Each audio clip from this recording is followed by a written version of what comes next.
The sun was setting over the wide, dusty plains, casting a golden glow over the small town of Dry Gulch. The air was hot and dry, with only the sound of wind whispering through the barren desert. On the horizon, a lone rider appeared, his silhouette cutting through the orange sky. He was a cowboy, a man known for his strength and quick hand with a gun. Jake Iron Hand McAllister, a man whose name had been whispered in every saloon from New Mexico to Arizona, was riding into the town. His face was weathered from years of life on the frontier, and his dark eyes held a fierce determination. His horse Thunder moved with a steady gait, its hooves stirring up the dirt as it carried him closer to town. Jake wasn't here for a drink or a quiet night in town. He had heard the rumors, the whispers that the notorious outlaw gang led by Cole Mad Dog Barnes had taken a young girl, Ella May. The girl wasn't like the others. She wasn't afraid of standing up for herself, and that made her an easy target for a man like Mad Dog. As Jake entered Dry Gulch, he could see the town was in bad shape. The saloon doors creaked on their hinges. A few drunks leaned against the dusty wooden walls, and the streets were empty except for a few stray dogs. There was an unsettling silence in the air, as though the town was holding its breath. The fear of Mad Dog and his gang hung over the place like a dark cloud. Jake's hand rested on the handle of his revolver as he rode through the quiet streets. He didn't like the way the townspeople looked at him. They had no hope, no will to fight back against the outlaws. But Jake wasn't like them. He was a man of action, and he would do whatever it took to set things right. He rode to the center of town, where he saw a small group of men standing around talking in low voices. They were Barnes's gang. Jake could tell by the rough looks in their eyes and the way they carried themselves. They were trouble. The men paused when they saw Jake. One of them, a tall man with a scar running down his face, stepped forward. "What do you want, stranger?" the man asked, his voice rough. Jake didn't waste time on pleasantries. He was here for a reason. "I'm looking for a girl, Ella May. I hear she's in your care," the scarred man sneered. "You think you're going to walk in here and take her back? You don't know who you're dealing with." Jake's eyes narrowed. He wasn't intimidated. He had dealt with worse than these men. "I don't care who you are. She's not yours to keep." The scarred man raised his hand, signaling to the others. Jake knew what was coming, but he was ready. Without a word, he pulled his revolver from its holster and fired a shot into the air. The sound of the gunshot echoed through the streets, making the townspeople flinch. "That's your warning," Jake said, his voice calm but firm. "Let the girl go, or there's going to be more where that came from." The outlaws hesitated, clearly surprised by Jake's boldness, but the scarred man smirked and stepped forward. "You think we're scared of a lone cowboy? You're just a man on a horse. You won't last long in this town." Jake's expression didn't change. He had faced worse odds before. "Maybe, but I'm not leaving without her." Just as the situation seemed to reach a breaking point, a loud scream broke through the air. It was a woman's scream, and it came from the alley behind the saloon. Jake's heart skipped a beat. It was Ella May. Without another thought, he spurred Thunder into action. The horse galloped forward, and Jake leaned low in the saddle, his hand steady on his revolver. The gang tried to react, but they were too slow. Jake's horse was faster, and in an instant he was at the alley where the girl was being dragged by two of the outlaws. Ella May was struggling, her long, dark hair tangled in the hands of the men who held her. She was kicking and yelling, trying to break free, but they were too strong. Her face was smeared with dirt and her clothes were torn from the rough treatment. "Let her go," Jake shouted, his voice cutting through the tension. His revolver was already in his hand, aimed at the two men who held the girl. The men froze, shocked by the sudden appearance of the cowboy. They didn't know who Jake was, but they could see the danger in his eyes. They hesitated for a moment, and that was all Jake needed. With a sharp motion, he fired once, hitting the thug closest to him in the shoulder. The man dropped to the ground, howling in pain. The second thug turned, reaching for his own weapon, but Jake was faster. He pulled his gun and fired again, hitting the man in the leg. The thug fell, cursing under his breath, and Jake quickly dismounted from his horse. Ella May had stopped struggling. She was staring at Jake, her eyes wide with a mixture of fear and confusion. He walked toward her, keeping his eyes on the fallen outlaws. "You're safe now," he said gently, offering her a hand. Ella May hesitated for a moment, looking at the two men writhing on the ground, but then she reached out and took Jake's hand. He helped her to her feet, and she brushed the dirt from her clothes. "Thank you," she said quietly, her voice trembling slightly. Jake didn't respond right away. He could see the fear in her eyes, the shock from what had just happened. She had been through a lot, and she wasn't ready to trust just anyone. But Jake could tell she was strong, stronger than most people he knew. "You don't have to thank me," Jake replied. "You don't deserve this. But you're safe now. I'm taking you out of here." Before Ella May could say anything, the sound of boots pounding on the dirt street reached their ears. More of Barnes' men were coming. Jake knew they wouldn't back down easily. "We need to go," he said, taking her arm and leading her toward Thunder. Ella May hesitated again, looking back at the gang that was now advancing. She was scared, but something in Jake's calm demeanor gave her the courage to follow him. Together, they mounted Thunder, and Jake kicked the horse into a fast gallop. The sounds of shouting and gunfire echoed behind them, but Jake didn't look back. He knew the fight was far from over. But at least for now, the girl was safe. As they rode off into the fading sunlight, Jake couldn't help but glance at Ella May.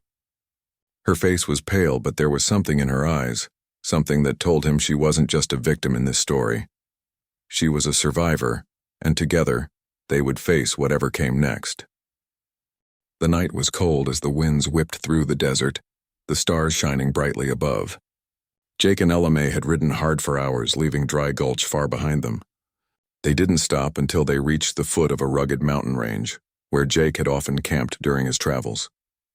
The area was quiet and remote, perfect for hiding from any trouble that might follow them. Jake dismounted from Thunder, guiding the horse to a small patch of dry ground. He was used to this kind of life, moving quickly, staying one step ahead of danger. But as he turned to help Ella May down from the saddle, he couldn't shake the feeling that this time things were different. Ella May seemed exhausted but relieved. Her clothes were torn, her face smeared with dirt, but there was something about her, something strong in the way she carried herself. She wasn't just a victim, not anymore. She was someone who had fought back, who had survived. "Come on," Jake said gently, leading her to the small campfire he quickly set up. "Let's get warm. We've got a long road ahead of us." Ella May nodded, walking over to the fire. She had been quiet for most of the ride, her eyes distant as she looked out over the dark, empty desert. She was a tough woman, Jake could see that now, but she had been through too much to simply forget what had happened. Jake started preparing some food. It wasn't much, just some beans and dried meat, but it would be enough for the night. Ella May didn't seem to mind, her gaze still distant as though her mind was somewhere far away. Finally, after what felt like hours, she spoke. "I'm not sure how to thank you," she said quietly, looking into the flames. "You didn't have to help me. I don't know why you did." Jake paused, setting down the pot of beans he was cooking. He looked over at her, his face serious but calm. "I didn't do it for thanks. I did it because it was the right thing to do." Ella May's eyes met his for the first time since they had escaped. "You didn't even know me," Jake shrugged.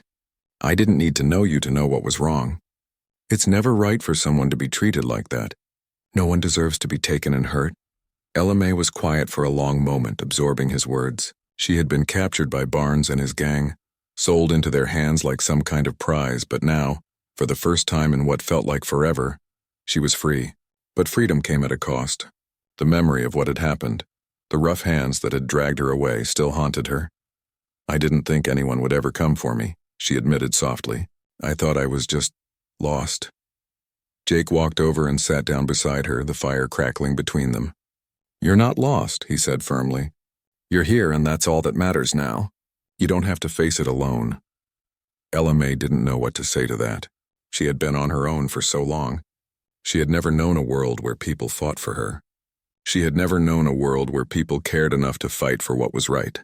But in Jake, she saw that world, a man who stood for justice even when it wasn't easy. The silence stretched on as they ate, but there was a comfort in it. They didn't need to say anything more. They both knew what was at stake now. They were in this together. As the night wore on, the wind began to pick up and the temperature dropped even further. Jake stood up and grabbed a blanket from his saddlebag, handing it to LMA. "Here, keep warm. We'll need to rest for a few hours. Tomorrow we head north." LMA took the blanket gratefully, wrapping it around her shoulders. "Where are we going?" she asked. "What happens next?"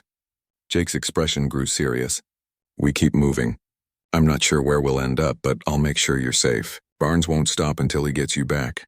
But I won't let that happen. Not while I'm still breathing." The words were simple, but they carried weight. Jake had always been a man of action, and there was a fire in him that refused to let others suffer when he had the power to change things. LMA looked at him again, and this time she saw something more than just a cowboy. She saw someone who cared, someone who would protect her no matter what. As they settled down for the night, each lost in their thoughts, the sound of hooves echoing in the distance broke the silence. It was faint at first, but it grew louder. Someone was coming. Jake stood quickly, his hand reaching for his gun. "Stay here," he whispered to LMA. "I'll see who it is." LMA nodded, her heart racing. She didn't want to be alone, but she knew Jake was right. She couldn't risk being seen. She crouched low to the ground, her eyes scanning the dark horizon. The sound of the hooves grew closer, and soon a figure appeared on horseback. It was hard to make out at first, but the rider slowed as they approached the campfire. Jake's hand was still on his gun, ready for whatever might come. The rider stopped just short of the firelight, and a familiar voice called out, "Jake McAllister?" Jake relaxed slightly. The voice was not that of an enemy. He stood and walked toward the rider. "Who's asking?" he called back. The rider revealed himself, a tall man with graying hair and a thick beard.